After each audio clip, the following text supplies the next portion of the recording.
ओम शांति। आज बाबा ने मुरली में रहट नार का उदाहरण दिया, कैसे वो भरपूर होके जाती है।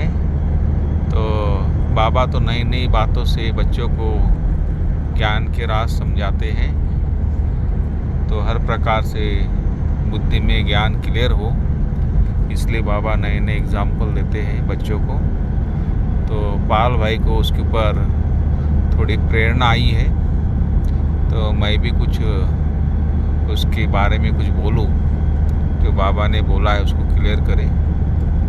तो पाल भाई आपसे अभी बात करेंगे, बताएंगे रहट नार के बारे में। तो अभी हम बात करेंगे पाल भाई से, तो डिटेल में आपको बताएंगे। उदयपुर के रास्ते हम अभी जा रहे हैं, ये टनल है। ये टनल है उदयपुर के रास्ते में, और पाल भाई गाड़ी चला रहे हैं, तो आपसे रूबरू मिलेंगे अभी। तो पाल भाई आप बता सकते हैं कि बाबा ने आज जो रहट नार के बारे में बताया था, तो क्या इसके पीछे राज है? आज बाप दादा ने मुरली में जी रहट नार की उदाहरण दी। जी। जैसे कुएं में रहट लगा रहता है, तो उसमें एक बाल्टी पानी भर के जाता है और बाहर आके खाली करता है। जी। फिर दूसरी बाल्टी जाती है, वो भी आके खाली होती है। जी। तो बाबा ने आत्मा जैसे फुलफिल होती है, जी। फिर धीरे धीरे जन्म लेते लेते खाली होती जाती है, बराबर। उसके बारे में बाबा ने आज रहट नार के लिए बताया। जी।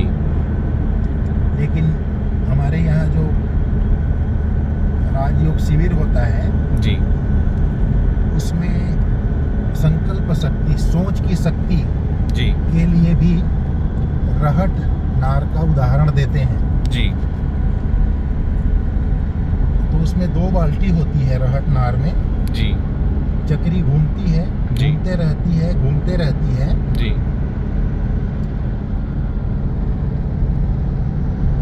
तो एक बाल्टी भर करके आ करके फिर खाली होती है, दूसरी बाल्टी नीचे होती है, वो भी भर करके आती है। जी। तो सोच में भी इसी प्रकार का है। तो उसमें से कहा जाता है, दोनों बाल्टियों से पूछा गया। जी। तो दोनों बाल्टी को पूछे गए, तो एक बाल्टी मुस्कुरा रही थी जी। और एक बाल्टी रो रही थी। जी। तो रोने वाली बाल्टी से पूछा गया जी। कि आपका सोच क्या चलता है, क्यों रोते हो आप? जी। बोले देखो ना, मैं पानी भर के आती हूँ, खाली हो जाती हूँ। जी। दूसरी बाल्टी से पूछा गया कि आप क्यों हंसते हैं? उसने कहा, मैं कितनी अच्छी हूँ, मैं यहाँ से खाली जाती हूँ, वहाँ से भर के आती हूँ। जी। तो यहाँ पर यही पता चलता है, बाल्टी दोनों एक है, जी। लेकिन सोच अलग अलग है। एक सोचती है मैं खाली जा रही हूँ, भर के। कार्य भी दोनों का एक ही है। कार्य भी दोनों का एक है। जी। और एक सोचती है कि मैं भर के आती हूँ, खाली हो जाती हूँ। जी। उसी प्रकार हमारे मनुष्य जीवन में भी सोच का ही प्रभाव पड़ता है। जी। अगर हम पॉजिटिव, जी। तो हमारा पॉजिटिव जीवन हो जाता है, सकारात्मक जीवन होता है। जी। और उससे है तो नकारात्मक जीवन होता है। बराबर। जैसे एक गिलास में आधा गिलास पानी है, जी।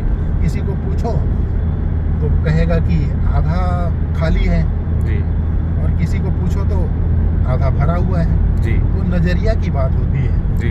कोई कह रहा है आधा भरा हुआ है, कोई कह रहा है आधा खाली है। जी। तो इस प्रकार से हमारे सोच के ऊपर निर्भर करता है कि हम क्या देख रहे हैं, उस वस्तु के प्रति, उस व्यक्ति के प्रति हमारा नजरिया कैसा है, हमारा सोच कैसा है। वैसे ही हमारे जीवन पर सोच का प्रभाव पड़ता है। अगर हमारा सोच अच्छा है, जी। पॉजिटिव है, जी। पॉजिटिव लाइफ होगा। जी। अगर उसी नजरिया निगेटिव है तो निगेटिव हो जाएगा। जी। बाल्टी दोनों सेम है, सेम दोनों काम कर रहे हैं, लेकिन दोनों का सोच, एक का नकारात्मक है तो रोती है, हाँ। और एक का सकारात्मक है तो वो हंसती है।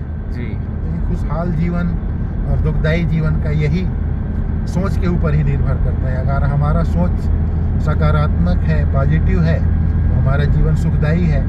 अगर हमारा सोच नकारात्मक है तो हमारा जीवन दुखदाई हो जाता है। जी। इसीलिए हमें हर परिस्थिति में जी कल्याण देखते हुए हमें सकारात्मक सोच रखना है। जी ओम शांति। बहुत। तो सकारात्मक सोच से सकारात्मक जीवन, खुशहाली जीवन कैसे हम जिए, इसके उपलक्ष्य में पाल भाई, धन्यवाद, थैंक यू।